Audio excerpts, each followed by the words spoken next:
সাহাবায়ে কেরামদের ভিতর থেকে এক সাহাবীর নাম হলো আব্দুল্লাহ ইবনে হুযাফা।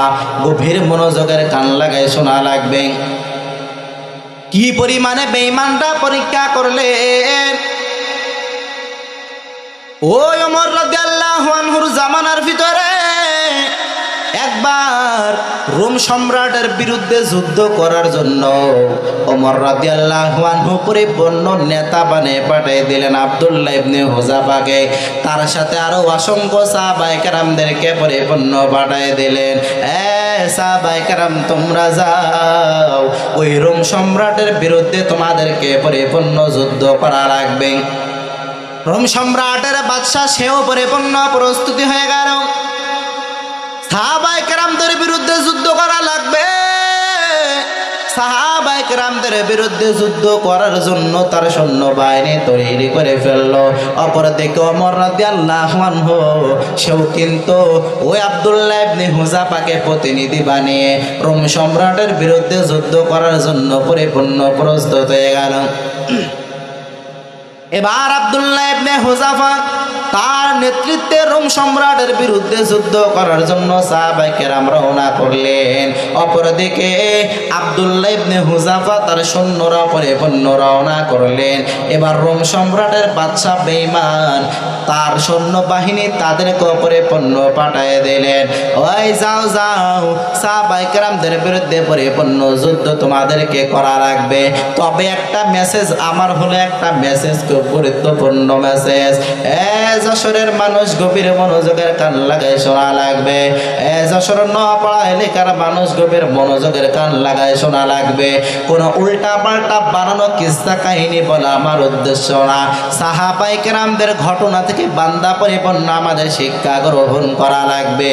জীবন দিতে রাজি, রক্ত দিতে রাজি, সব দিতে রাজি, তারপরও ঈমান দিতে রাজি না। সাহাবায়ে কেরামদের ঈমানের পাওয়ারটা কেমন। আব্দুল্লাহ ইবনে হুযাফা এবার তার সৈন্যদেরকে নিয়ে রওনা করে দিলেন। অপরদিকে রোম সম্রাটের বাদশা ডাক দিয়ে জানায় দেয়, ও আমার সৈন্যর দল, তোমরা ওই মুসলমানদের বিরুদ্ধে যুদ্ধ করে তোমরা জয় হও নাকি পরাজয় হও এটা আমার দেখার বিষয় না। আমি বাদশা সবসময় শ্রবণ করি ওই সাহাবায়ে কেরাম তাদের ঈমানের পাওয়ার নাকি অনেক বেশি। আমি বাদশা একটু ওই সাহাবায়ে কেরামদেরকে একটু পরীক্ষা করতে চাই। সাহাবায়ে কেরামদের ঈমানের পাওয়ার নাকি অনেক বেশি। তাদের ঈমানের পাওয়ার কেমন এটা আমি একটু দেখতে চাই। সুতরাং তোমরা যুদ্ধে জয়ী হও বা পরাজয় হও এটা আমার দেখার বিষয় না, কিন্তু আমার আদেশ ওই যুদ্ধের ময়দান থেকে কিছু সংখ্যক সাহাবী তাদেরকে আমি বাদশার দরবারে পরিপূর্ণ তোমাদেরকে আনা লাগবে।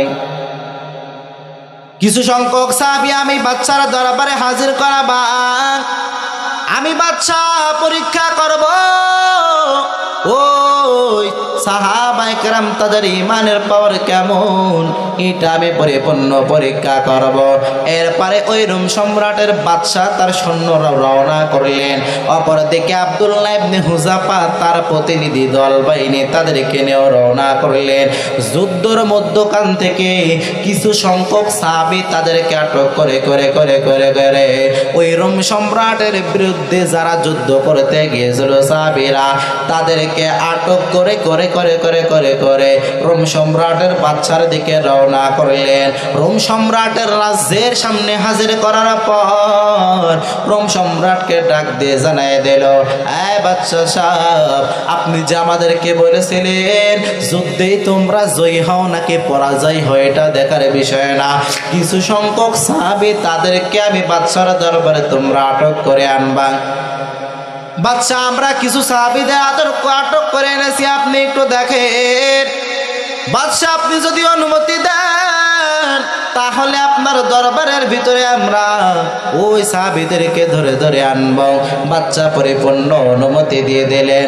অনুমতি দিয়ে দেওয়ার পর এবার সমস্ত সাহাবায়ে কেরামদেরকে বাদশার সামনে হাজির করা হলো। বাদশার সামনে হাজির করার পর বাদশা ডাক দিয়ে জানাই দিল, ও সাহাবায়ে কেরাম, তোমাদের মধ্যে প্রতিনিধিকে, তোমাদের মধ্যে আমিরকে, তোমাদের মধ্যে নেতাকে? ফট করে এক যুবক সাহাবী দাঁড়িয়ে লাফ দিয়ে জানায় দেয়, রোম সম্রাটের বাদশা, আমি হলো এই সমস্ত সাহাবায়ে কেরামদের আমির এবং প্রতিনিধি। বলে তোমার নাম কি? বলে আমার নাম আব্দুল্লাহ ইবনে হুযাফা। কি তোমার পরিচয় বলো? বলে আমার পরিচয়, আমি একজন ইমানদার, আমি একজন মুসলমান, আমি এক আল্লাহর পরিপূর্ণ বিশ্বাস করে পয়গম্বর, আমার পিরানের পয়গম্বর, তিনি হলেন আল্লাহর বান্দা এবং আখেরি পয়গম্বর, আখের জামানার নবী, এইটা আমি পরিপূর্ণ বিশ্বাস করি, এইটাই হলো আমার পরিচয়। সাহাবায়ে কেরাম পরিচয় দিতেছে আমি একজন মুসলমান, সাহাবায়ে কেরাম পরিচয় দিতেছে আমার নবী, কিন্তু আমরা পরিচয় দিই আমি একজন আওয়ামী লীগের নেতা, আমরা পরিচয় দিই আমি একজন বিএনপির নেতা, আমরা পরিচয় দিই আমি একজন জামাতের কর্মী, আমরা পরিচয় দিই আমি একজন শিবিরের কর্মী। কথা ঠিক না বেডে? আমাদের কোনো পরিচয় চলবে না, পরিচয় হবে একমাত্র আল্লাহর, পরিচয় হবে আমি একজন মুসলমান, আমি একজন ইমানদার। কিন্তু সাহাবায়ে কেরামদের থেকে শেখো, তারা কোনো দলের পরিচয় দিয়ে চলে নাই, কোনো দুনিয়াবি কোনো নেতা নেত্রের পরিচয় দিয়ে চলে নাই। কিন্তু আজকে আমাদের ঈমানটা কোন লাইনে বিক্রয় হয়ে গেল, কোন দিকে চলে গেল? দুনিয়ার নেতা নেত্রের পরিচয় দিয়ে দুনিয়ার ভিতরে আমরা চলাফেরা করে। এরপরে ও আব্দুল্লাহ ইবনে হুযাফা, তাকে একটু আদর করে করে করে করে করে বাদশার পাশে একটা এরকম রাজকীয় চেয়ার রয়েছে, এই রাজকীয় চেয়ারের ভিতরে আব্দুল্লাহ ইবনে হুযাফাকে পরিপূর্ণ বসায় দিল। ওই বাদশার দরবারে তার যত সৈন্য বাহিনী আছে তারা সকলে বড় অবাক, কি ব্যাপার, কোন দিকে যাচ্ছে? আমাদের বাদশা তো ওই বেঈমানদার, তাদেরকে এত সুন্দরভাবে আদর আপ্যায়ন করার কথা না, সাহাবায়ে কেরাম তাদের উপরে আরো জুলুম করার কথা। কিন্তু ওই সাহাবায়ে কেরামদের যেই প্রতিনিধি আব্দুল্লাহ ইবনে হুযাফা, তাকে রাজকীয় চেয়ারের ভিতরে কেন বসাইলো? প্রশ্ন আছে না নাই? যেহেতু সাহাবায়ে কেরাম তারা হলো ইমানদার, আর রোম সম্রাটের বাদশা হলো বেঈমান, বেঈমানরা সাহাবায়ে কেরামদেরকে দেখতে পারবে না, এটা স্বাভাবিক, কারণ সাহাবায়ে কেরামদের ভিতরে ঈমান আছে, বেঈমানদের ভিতরে ঈমান নাই। সাহাবায়ে কেরাম যারা আছে তারাও বড় অবাক হয়ে গেল, কি ব্যাপার, আমাদের যে প্রতিনিধি আব্দুল্লাহ ইবনে হুযাফা, তাকে কেন রাজকীয় চেয়ারের ভিতরে বসাইলো? গভীর মনোযোগের কান লাগায় শুনবেন, কি বুঝাইতে চাইলাম। এরপরে আব্দুল্লাহ ইবনে হুযাফাকে রাজকীয় চেয়ারের ভিতরে বসানোর পরে জানাই দিল, রোম সম্রাটের বাদশা ডাক দিয়ে জানাই দিল, আব্দুল্লাহ ইবনে হুযাফা, তোমার দেখে আমার বড় মায়া লাগতেছে, আমার মন চাইতেছে তোমার এখনই পরিপূর্ণ মুক্তি করে দিই, পরিপূর্ণ তোমাকে আমি ছেড়ে দিই। গভীর মনোযোগ দিবেন। আব্দুল্লাহ ইবনে হুযাফাকে যখন এই কথা বললেন, আব্দুল্লাহ ইবনে হুযাফা নিশ্চুপ, কোনো কথা বলে না, চুপচাপ বসে আছে। আব্দুল্লাহ ইবনে হুযাফাকে ডাক দিয়ে জানাই দিল, ও আব্দুল্লাহ ইবনে হুযাফা, তোমার জন্য আমি বাদশা কিছু পুরস্কার রেখে দিয়েছে, আমি বাদশা তোমার জন্য 4টা পুরস্কার রেখে দিয়েছি। 1 নম্বর পুরস্কার, আমি বাদশা পরিপূর্ণ তোমাকে মুক্ত করে দেব, কিন্তু বিনিময়ে একটা জিনিস দেওয়া লাগবে।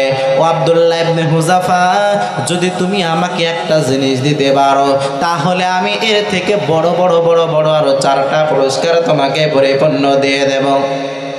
আব্দুল্লাহ ইবনে হুযাফা জানায় দেন, কি আপনি আমাকে দিবেন?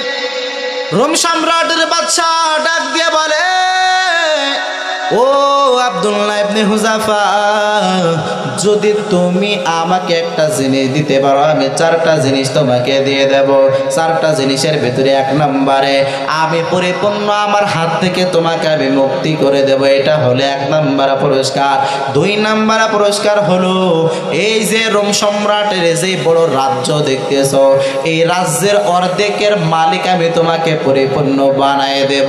2য় নম্বর পুরস্কার, আমি বাদশা যখন মৃত্যুবরণ করব, মৃত্যু শয্যায় শায়িত হওয়ার আগ মুহূর্তে তুমি আব্দুল্লাহ ইবনে হুযাফাকে পরিপূর্ণ বাকি অর্ধেক রাজ্যের মালিক আমি তোমাকে পরিপূর্ণ বানিয়ে দেব। তাহলে পুরস্কার গেল কয়টা? 3টা।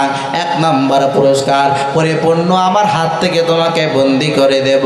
2 নম্বর পুরস্কার, এই রোম সম্রাটের যে বিরাট বড় একটা রাজ্য, অর্ধেক রাজ্যের মালিক আমি তোমাকে বানিয়ে দেব, এটা হলো 2 নম্বর। 3 নম্বর, আমি মৃত্যুবরণ করার আগ মুহূর্তে বাকি অর্ধেক রাজ্যের মালিকও আমি তোমাকে বানিয়ে দেব। তাহলে পুরস্কার কয়টা? আরো জোরে বলেন। এরপরে 4 নম্বর পুরস্কার কি বলেন? রোম সম্রাটের বাদশা ডাক দিয়ে বলে, আব্দুল্লাহ 4 নম্বর পুরস্কার আমি তোমাকে দেব। আমার ঘরে একটা সুন্দরী রমণী একটা কন্যা রয়েছে, যে অনেক সুন্দর, যার জন্য গোটা রোম সম্রাটের যুবকেরা বড় পাগল বাড়া। আমি আমার সুন্দরী রমণী কন্যাটাকে তোমার সাথে বিবাহ দিয়ে দেব। বাচ্চা বলেন 4টা পুরস্কার পাওয়ার জন্য কি দেওয়া লাগবে জানাই দেন। বাচ্চা ডাক দিয়ে জানাই দেয়, ও আব্দুল্লাহ ইবনে হুযাফা, তোমার কাছ থেকে আমি কোনো সম্পদ চাই না, কোনো সম্পদ চাই না। তুমি একমাত্র ঈমানটা আমার কাছে দিয়ে দেবা। ঈমান যদি ছেড়ে দাও তাহলে আমি 4টা পুরস্কার তোমাকে দিয়ে দেব। এরপরে আব্দুল্লাহ ইবনে হুযাফার মাথা গরম না ঠান্ডা? আব্দুল্লাহ ইবনে হুযাফা ওই রোম সম্রাটের বাচ্চার সামনে দাঁড়ানোর পর সমস্ত সৈন্যবাহিনীদেরকে ডাক দিয়ে জানায় দেয়, আমার সৈন্যবাহিনীরা সকলে সাক্ষী থাকো। রোম সম্রাটের দিকে আঙ্গুল তুলে জানায় দেয়, রোম সম্রাটের কোকর, তুই কি এমন হয়ে পড়েছ যে তোর কাছে আমার ঈমানটাকে বিক্রয় করা লাগবে?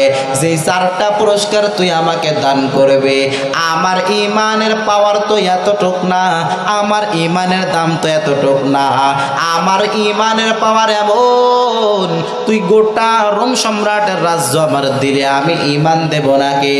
গোটা পৃথিবীটাকে যদি আমার নামে পরিপূর্ণ লিখে দাও, তারপরে আমি আব্দুল্লাহ ঈমান দেব না। রোম সম্রাটের বাচ্চাকে আব্দুল্লাহ ইবনে হুযাফা কুকুর বলেছে। এবার রোম সম্রাটের বাচ্চার মাথা গরম না ঠান্ডা? রোম সম্রাটের মাথা গরম। রোম সম্রাটের বাচ্চা পরিপূর্ণ রাগান্বিত মেজাজ লইয়া এরপরে রোম সম্রাটের বাচ্চা তার সমস্ত কারারক্ষীদেরকে ডাক দিয়ে জানিয়ে দিল, আমার কারারক্ষীরা কই আছো? দ্রুত আব্দুল্লাহ ইবনে হুযাফাকে পরিপূর্ণ কারাগারের ভিতরে পাঠিয়ে দাও, কারণ আমি খুব সুন্দরভাবে তাকে 4টা অফার দিয়ে দিয়েছিলাম। এবার একটা আপনাদের প্রশ্ন থাকবে, হুজুর এই সমস্ত সাহাবায়ে কেরামদেরকে তাদেরকে আটক করার পর তাদের কারোর কিছু বলল না, একমাত্র আমির যিনি নেতা যে তাকে কেন বলল? আব্দুল্লাহ ইবনে হুযাফা তাকে এমন অফার কেন দিল? বাদশা খুব ভালো করে জানে, কোন দলের কোন সম্রাটের কোন গোত্রের নেতাকে যদি আগে ঘায়েল করা যায়, আগে কাজ করা যায়, তাহলে বাদবাকিগুলো ঘায়েল করা মুখের ফুর ব্যাপার, বাদবাকিগুলো ঘায়েল করা সামান্য ব্যাপার। যার কারণে আব্দুল্লাহ ইবনে হুযাফাকে ঘায়েল করার চেষ্টা করেছিল, কিন্তু বাদশা সফল হয়েছে নাকি অসফল? অসফল হয়ে গেল, কোনো সফল হলো না। আব্দুল্লাহ ইবনে হুযাফা তাকে এবার কারারক্ষীদেরকে ডাক দেওয়ার পর কারারক্ষীদেরকে জানাই দিল, আমার কারারক্ষীর দল, যাও যাও আব্দুল্লাহকে দ্রুত কারাগারের ভিতরে পাঠিয়ে দাও। আব্দুল্লাহ ইবনে হুযাফা তাকে কারাগারের ভিতরে ডাক দিয়ে নিয়ে যাওয়ার পর কি পরিমাণে শাস্তি দিয়ে দিল। আব্দুল্লাহ ইবনে হুযাফা তার 1 দিন নয়, 2 দিন নয়, 3 দিন নয়, 4 দিন নয়, 5 দিন নয়, প্রায় 1 সপ্তাহ যাবত তার কারাগারের রুমের ভিতরে কোনো পানিও দেয় না, খাবারও দেয় না। আব্দুল্লাহ ইবনে হুযাফা কি পরিমাণে কষ্ট করে, কি পরিমাণে কষ্ট করে। তার তারপরও আব্দুল্লাহ বলে না, আমি ইমানটা দিয়ে দিতেছি, আমার এক গিলাস পানি দিয়ে দাও, আমি ইমানটা দিয়ে দিতেছি, আমার একটু খাবারের ব্যবস্থা করে দাও। দুনিয়ার মানুষ একটু গভীর মনোযোগ দিয়ে একটু চিন্তা ফিকির করেন। আজকে ওই অবস্থা যদি আমাদের হইতো তাহলে আমাদের ইমানটা থাকতো না যাইতো, এটা আমরা কেউ জানি না। সাহাবায়ে কেরামদের দিকে তাকান, তারা জীবন দিতে রাজি, রক্ত দিতে রাজি, তারপরেও তারা ঈমান দিতে রাজি না, ঠিক কিনা বলে? এরপরে এক সপ্তাহ যাবত কোনো খাবার দেয় না, পানি দেয় না। লাগাতার এক সপ্তাহ পর আব্দুল্লাহ ইবনে হুযাফা তার কারাগারের ভিতরে রোম সম্রাটের বাদশা কিছু সৈন্যদেরকে পাঠায় দিল, আমার সৈন্যর দল, যাও যাও ওই বাদশা, আমি বাদশার আদেশ পরিপূর্ণ দিয়ে দিলাম, আব্দুল্লাহ ইবনে হুযাফা তার কারাগারের ভিতরে তোমরা চলে যাও, গিয়ে দেখো আব্দুল্লাহ ইবনে হুযাফা সে মৃত্যুবরণ করেছে নাকি জীবিত আছে। এরপরে কারারক্ষীরা আব্দুল্লাহ ইবনে হুযাফার কারাগারের সামনে যাওয়ার পর দেখে আব্দুল্লাহ ইবনে হুযাফা জীবিত আছে, নড়তেও পারে না, কথাও বলতে পারে না, এত পরিমাণে দুর্বল হয়ে গেল, কারণ এক সপ্তাহ যাবৎ খাবারও খায় নাই, পানিও পান করে নাই।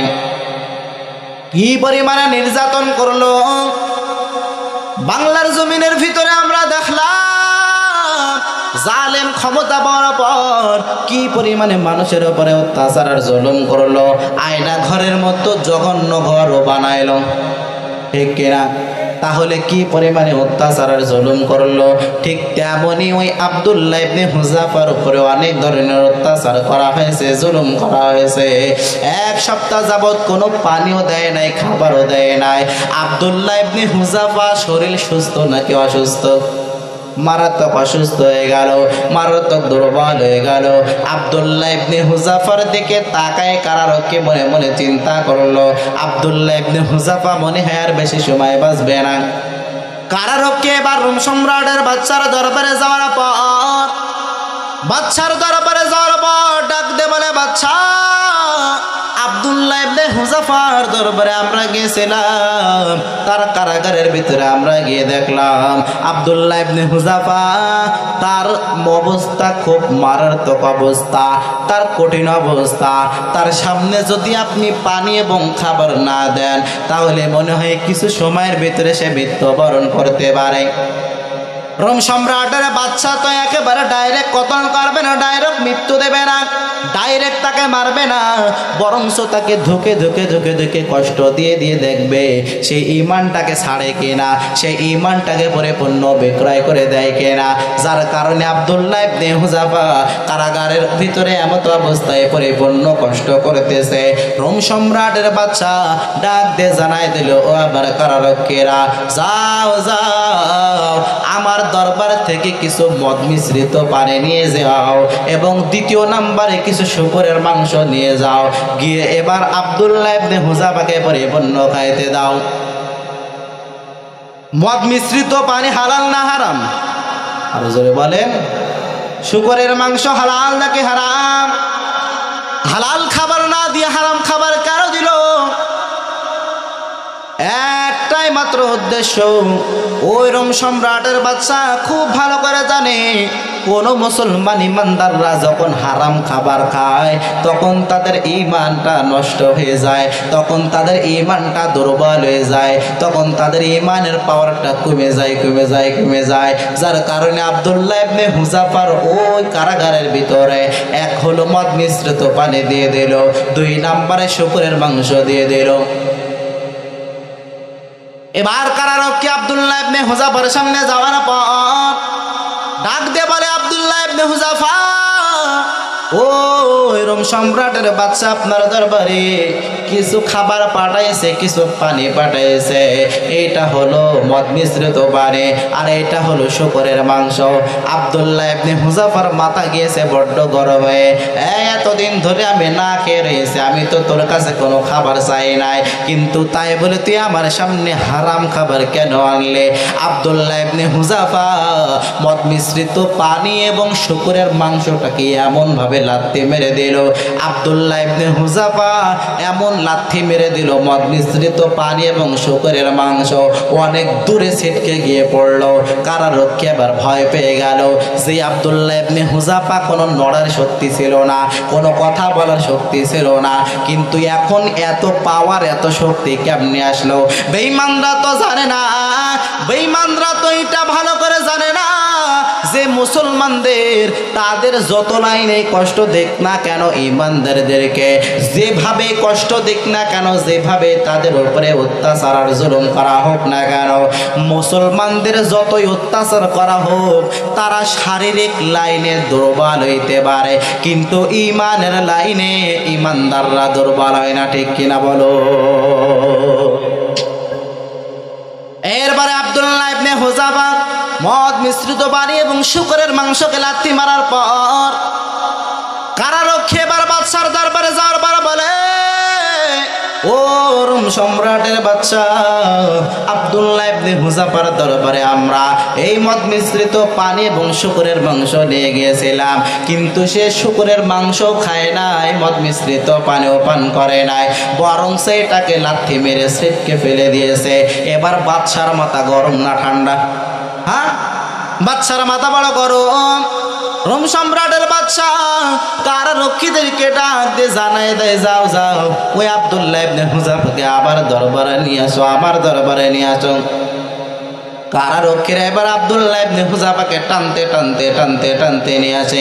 আব্দুল্লাহ ইবনে হুযাফা নড়তেও পারে না, একটা পা সামনে বাড়াইবে, পাটা বাড়াইবে শক্তিটাও তার শরীরের ভিতরে নাই, কারণ কয় সপ্তাহ খায় নাই, আরো জোরে, কয় সপ্তাহ পানি পান করে নাই, আরো জোরে বলেন মিয়া, এক সপ্তাহ কোনো পানি পান করে নাই, কোনো খাবার খায় নাই।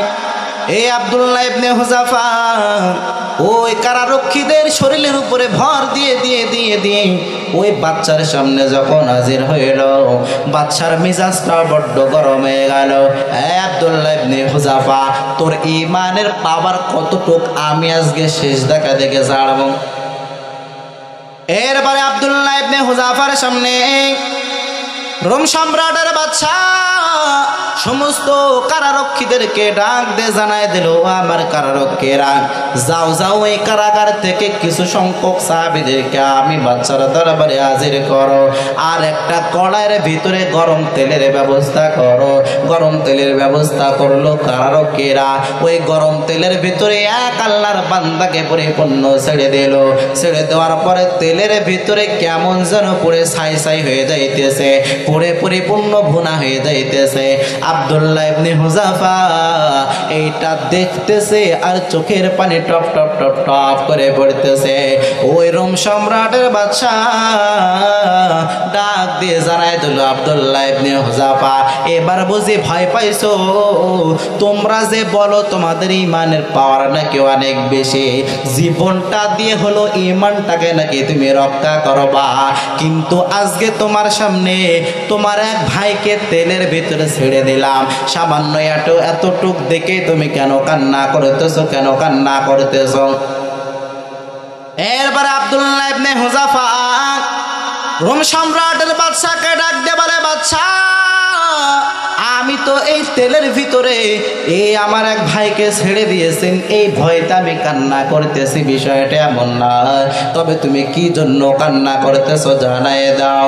রোম সম্রাটের বাদশার দিকে আঙ্গুল ইশারা করে জানায় দেয় রোম সম্রাটের বাদশা, আমি আব্দুল্লাহ ইবনে হুযাফা কান্না করতেছি এই জন্য, আমার আল্লাহ কেন আমাকে একটা জীবন দান করলো? আমার আল্লাহ যদি আমাকে শত শত শত শত জীবন দান করতো, আমি আমার সমস্ত জীবনগুলো আল্লাহর জন্য বিলীন করে দিতাম। যদি জীবনটা বিলাতে চাও, যদি রক্ত ঝরাতে চাও, যদি জীবনটা বিলাতে চাও, যদি রক্ত ঝরাতে চাও, দিনের পথে খোদা রাহে, দিনের পথে খোদা রাহে জীবনকে বিলিয়ে দাও, যদি জীবনটা বিলাতে চাও, যদি রক্ত ঝরাতে চাও, যদি জীবনটা বিলাতে চাও, যদি রক্ত ঝরাতে চাও। এই মৃত্যুর নাম হয় যে শহীদ, বাঁচলে হয় গাজী। এই মৃত্যুর নাম হয় যে শহীদ, বাঁচলে হয় গাজী। এ পথে মরলে মহান প্রভু আল্লাহ থাকেন রাজি। এই মৃত্যুর নাম হয় যে শহীদ, বাঁচলে হয় গাজী।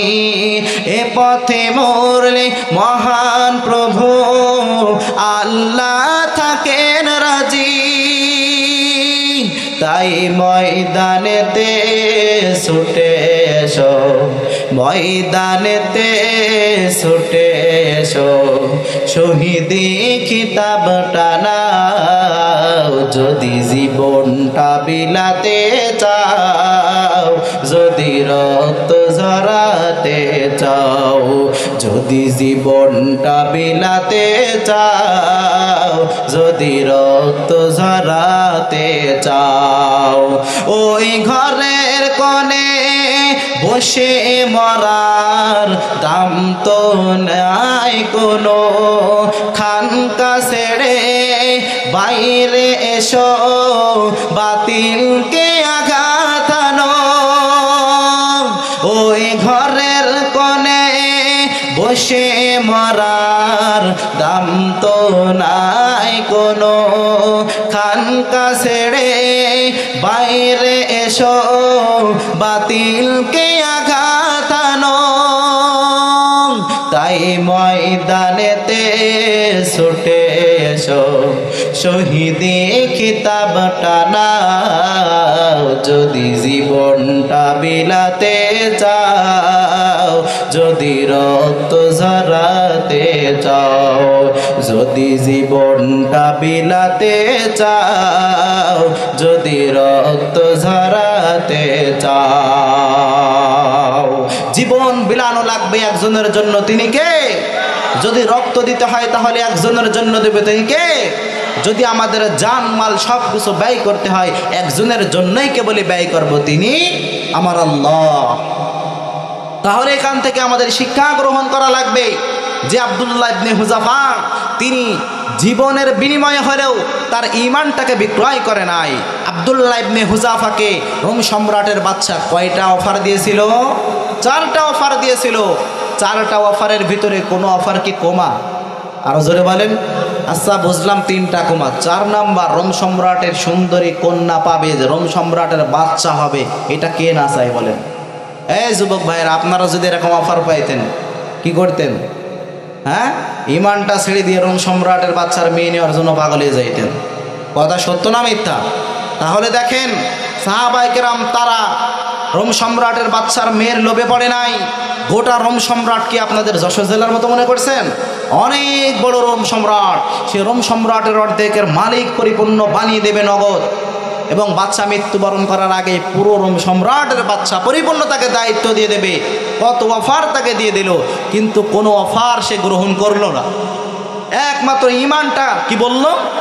গোটা রোম সম্রাট কেন, আমার নামে যদি গোটা পৃথিবীও তুমি লিখে দাও, তারপরে আমার ঈমানের যে দাম, যে মূল্য, তার বিন্দু পরিমাণ 1 পয়সা 1 কিঞ্চিত পরিমাণ সমানও হবে না।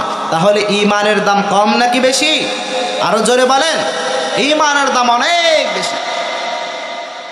আল্লাহ পাক পবিত্র কোরআনের ভিতরে জানায় দেন, ওয়ালা তাকুলু লিমান ইয়ুকতালু ফি সাবিলিল্লাহি আমওয়াত বাল আহইয়াউ ওয়ালাকিন লা তাশউরুন।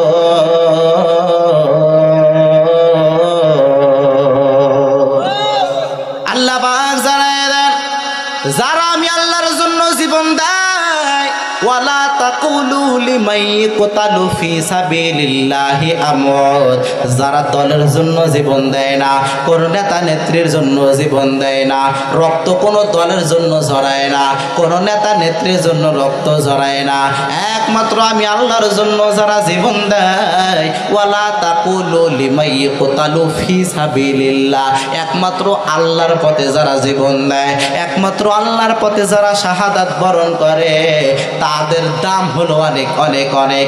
আল্লাহ পাক বলতেছেন, যারা আমি আল্লাহর জন্য জীবন দেয়, মৃত্যু বরণ করে, তারা কেউ মৃত না, তারা সকলে জীবিত।